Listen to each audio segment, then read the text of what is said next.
Joining us now is Alex Vatanka, Senior Fellow at the Middle East Institute. Alex, thank you so much for joining us. Let's start off with this latest escalation. You know, Iran launching missiles into an Israeli hospital. I mean, what does this say about where this is headed?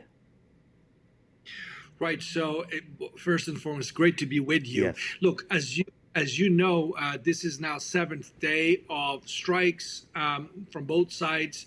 And I think these strikes looks to me like they're going to continue, despite what we heard President Trump say about giving diplomacy a chance for a window of 2 weeks. That doesn't necessarily mean Iran and Israel are going to stop hitting one another. But, you know, it's very clear that watching the Iranian side, they're hoping that they can come to a diplomatic agreement with Washington.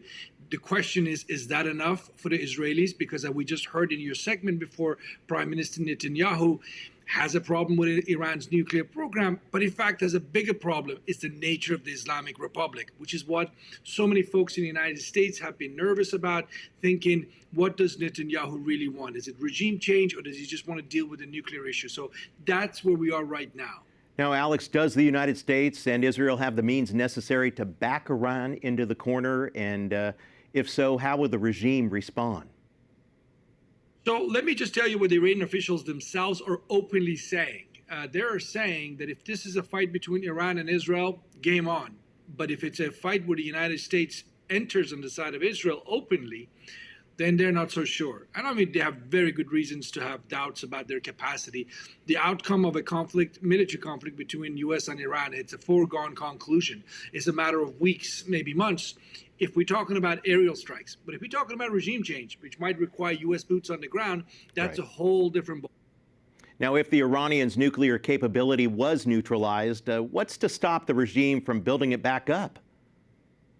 That's exactly the right question to ask, because it's about intentions. It's not capacities that we're talking about. Iran has plenty of scientists. They can rebuild. So if you finish this round of conflict right now without a change in the mindset of the top leadership in Tehran in terms of the position on two issues, the position of the United States being in the region, something they have fought for since the 1979 revolution, and coming to a realization they have to learn to live with Israel being in the Middle East.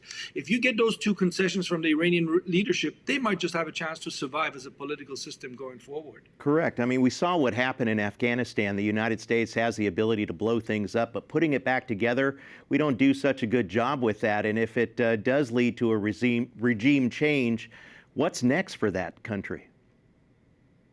So that's it. I mean, Eric, look, United States has never dealt with something this large. And I should just remind everyone, last time Iran was occupied by foreign powers, we have to go to Second World War between 1941 and 1945. And it took two superpowers, the Soviet Union and the British, to occupy the place. It's the size of Alaska, of 90 million people, a very complex society in many ways. So the idea of regime change without having a pretty straightforward change in terms of transition from what you have today to something else, if you don't have the plan for that, you just risk creating chaos that everybody in the Middle East right now seems to fear.